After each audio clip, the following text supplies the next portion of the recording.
nangyari, may mga gusot man, it's normal. You're just only human being, guys. So, lahat tayo, may mga kanya-kanyang pinagdadaanan. And I know, lahat ay may solution. And tinutulungan tayo ni Lord dyan sa lahat ng ating mga kaganapan, ng mga struggles natin sa life. Okay? So, good job once again. So, we are just happy. I am here uh, to give my warm congratulations to you. So, welcome back again at Philippines. So, masaya kaming nakabalik na kayong lahat dito sa Pilipinas. So, Carol Shulo, grabe. Nakagawa ka ng isang malaking karangalan sa ating bansa na hindi makakalimutan ng buong sambayan ng Pilipino. So, paulit-ulit akong magsasabi sa iyo na we are very proud of you. So, good job.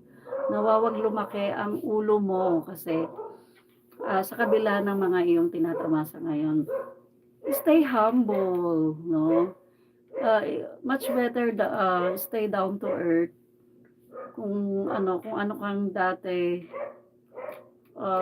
mas maging humble ka pa nawa at syempre try mo rin makatulong sa mga nangangailangan. Alam mo naman na napakahirap ng buhay ngayon. So, ikaw ang maraming biyaya ngayon. Hindi ko naman sinasabi na ibigay mo lahat ng ano. Hindi masamang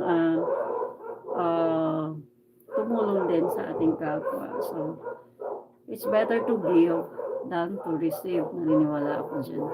So, kasi once na nag-give ka, marami pang biyayang dadating din sa'yo. Diba? Yung mga babalik pa, yung mga non-stop ang biyaya lalo ang dadating sa'yo. So, isa na lang na ipapalala ko lang din sa'yo na nawa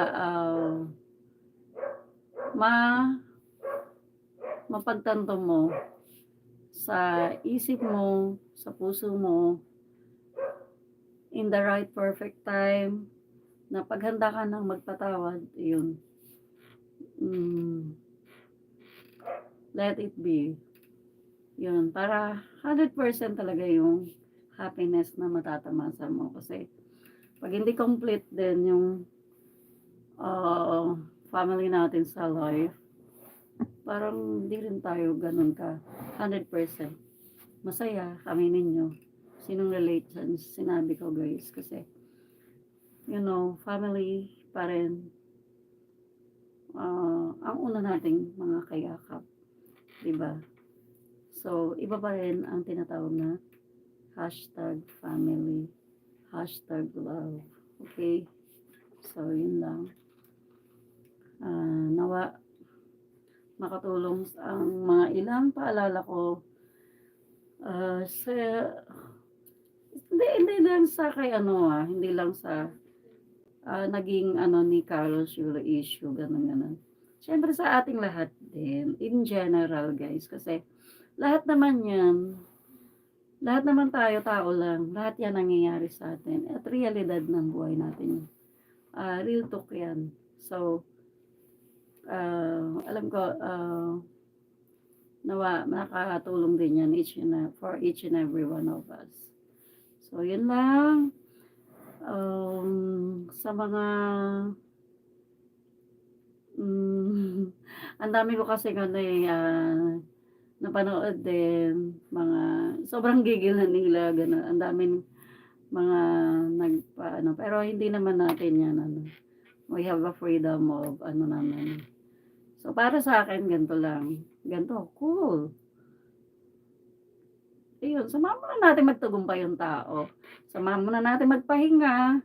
Samahan muna natin maging maayos ng paunti-unti. And, who knows, baka bukas, another day, okay na sila, 'di ba? Kasi, nasa kanila yan, sa mismong puso. Mangyayari at mangyayari. Ang peaceful na tinatawag, ang pag-aayos, ang forgiveness na tinatawag mula sa kaibuturan ng ating puso. So, yun